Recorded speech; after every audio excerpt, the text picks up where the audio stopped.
Alright, welcome back to the channel. It's a trailer. But it's a different trailer. What's going on here?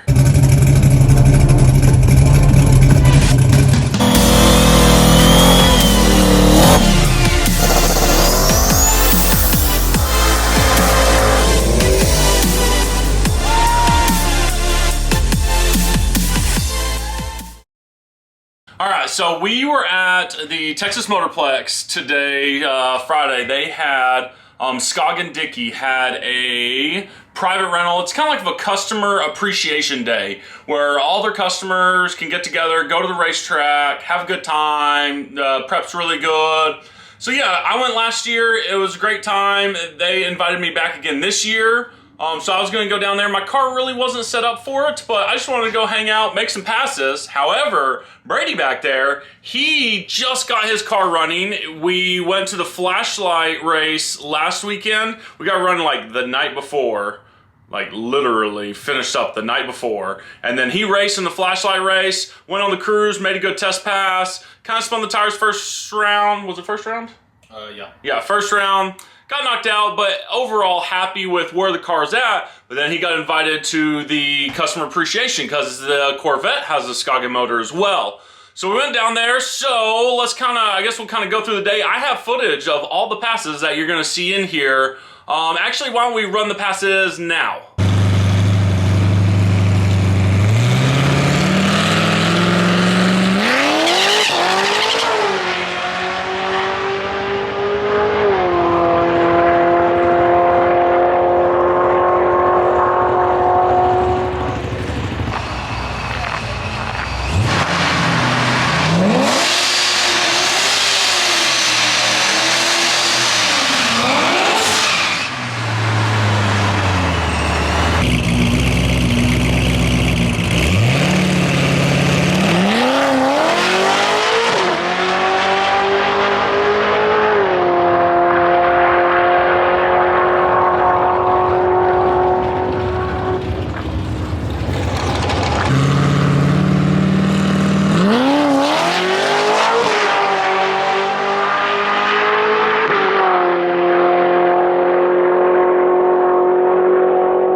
$890? Yeah.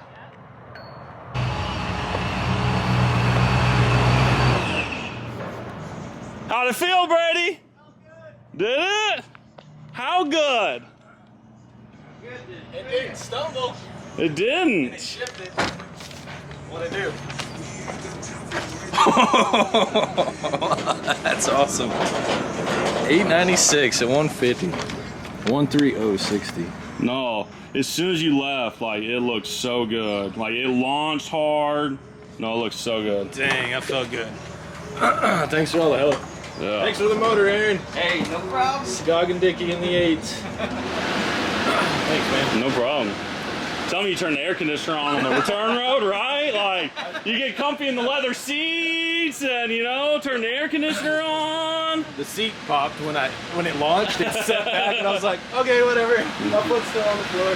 No, that was an awesome run. Dang, that's awesome.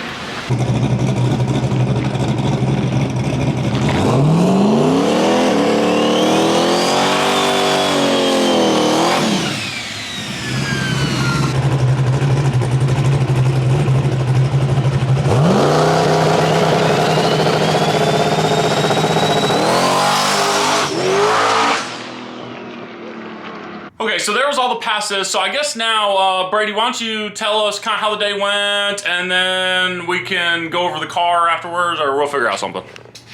So the day went pretty good. I didn't get a whole lot of testing in Amarillo. I got knocked out first round in the True Street class. So we didn't get a whole lot of data with the car, but we were able to make some tune adjustments and some kind of dial in that part of the tune, that part of the car, before we came down here for this private test where the track was really good. Didn't really have a whole lot of expectations for the day. Just wanted the car to finally make a good pass, go A to B, and just see what kind of numbers it would put down. I didn't really have an idea what kind of boost or what kind of power the car was making. I've got 3 different pulley sizes for the supercharger, and we just started off with the biggest one to kind of get a base and dial it in, and get comfortable with the car, get some seat time with the car. And lo and behold, surprise, surprise, it ran a new personal best with the big pulley. Well, it's super cool. I asked him, so I had asked him on the way down, we were talking on the phone, and I'm like, so what's the goals? He's like, you know, man, I really hadn't thought about it. I was like, well, and we were kind of doing some bench racing, ricer math, and we were trying to figure out, like, what could it go. Are you telling the times in? Yeah, you did. You posted. So he went a 6.1 in Amarillo, and it was spinning the tires, wasn't a clean pass, real slow 60-foot. So I was thinking, it's like, man, if he would have made a good pass in Amarillo, like, I felt like it could have been a 590. So surely, like, we're coming down the Motorplex, like, the air's a little better. Supercharged cars can be tricky on the whole air situation. I asked him on the way down, I was like, you think it'll run an 8? And he's like, man, I don't know. Like, I wasn't expecting it to run at 8. I was expecting it to run like a mid to low 9, at least on this boost level, this pulley. I just wasn't expecting it to go as fast as it did. But weather conditions are right, car was dialed in, traction was there. The prep at the Motorplex was awesome as always, awesome facility. Super thankful for Scoggin for the invite. It was a pleasure doing business with them, and then being able to be thanked and being invited down there for a private test was really kind of over the top. So it looked really good. The car ran good in front of all of them. They were all really appreciative and excited with the outcome. So I'm taking a street car back home to the house with air conditioning. And so where's the time slip? Do we have the time slip? yeah, it's in the drawer. While he gets the time slip, I'll kind of show you the car real quick. So it's a 2006 Corvette? Yeah. Yeah. So he's had this car for a long time, and it's been through different iterations. The last iteration that he raced was a nitrous combination, and it ended up hurting the motor after just, like, I swear, hundreds of bottles of nitrous. Like, Yeah. right? Like, he had nitrous on this combo forever. Yeah, no, it's probably had nitrous on it for 5-6 years now. And it 300 shot wasn't an issue. Ooh. Stock bottom in life, they don't last forever. Yeah, so finally it let go in Amarillo, and then he reached out to Aaron at Scoggin, and got them going. It's a 428 is what I saw you posted. ERL motor. ERL 428, and then it has some ported LS7 heads, right? Brodix BR7s. Yeah. And then he got an F1A-94. I know that. It's got a big old pulley. Look at that guy. So it's like the biggest pulley you can fit on the combo right now. He was just wanting to start out, and you can see air filter. We didn't change anything. I kept telling him I wanted to test with no air filter, but we didn't do that. He wanted to run good times as he drives on the street. So super cool. Here's the time slip. Let's see, you can see that. So 130 60 foot, and he hasn't even started using the trans brake yet. It's he was foot braking it. But check out that 8th mile, 5.7 at 121. That's legit. And, like, I know we both left there, like, it'll go way faster. Even with this pulley combo. Yeah. Like, we both feel it could go way faster. But no, it's like no corners cut. You can see, like, leather seats, air conditioning, full-size brakes. Like, you can drive this every day. Oh, I can. But I have another car, so yeah, I need to finish the Camaro. That's my race car, but this one's just something we built to have fun with, and it's impressed us more than we expected. No, it's super cool, super cool.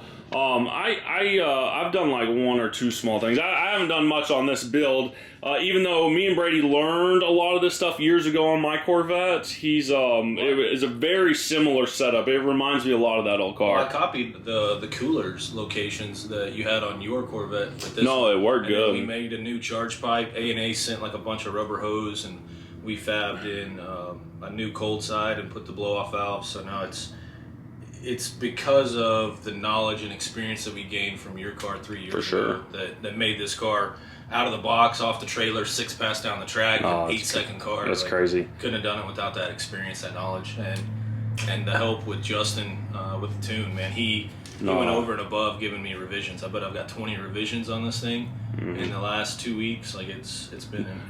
He's great. Like I've used him now on multiple projects. I've kind of referred his way, and every time he's gone above and beyond. Like not only does he help me on side projects with my stuff, but like for customers that I refer to him, like he's great. So if you're in like the Amarillo or San Antonio area, and I think he does a lot of remote tuning too. So regardless, just hit up it's JTC Tuning. Yep.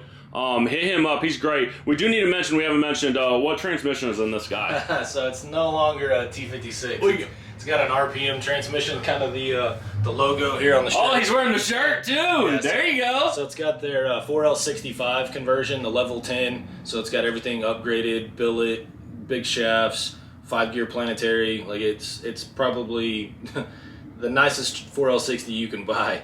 They're proud of it, but it holds up. Man, it won 360 foot like it was nothing. That's cool. So, and it's got overdrive. You can go cruise wherever you want. Air conditioner on. And yeah, we may take this car on Rocky Mountain Drag Week coming up in That's June. Cool. No, it's very cool. So something a little different for the channel. Brady's a good buddy of mine. We've been racing together for, gosh, almost 20 years now. Like probably at least 15. At least 15 since high school for sure. But anyways, we've been building cars together for a long time. It's good to see, hard work does pay off. He's been working on this thing for a while since he hurt the motor, just upgrading it, changing the complete setup, and look at it. I mean, first couple times out the track, great passes, no issues really to speak of. It's an amazing car. So I want to do a little video as we were going down there, and super cool. So hopefully you'll be seeing more of this car and his Camaro on the channel in the future. We need to get that one going too. So we'll see you on the next one.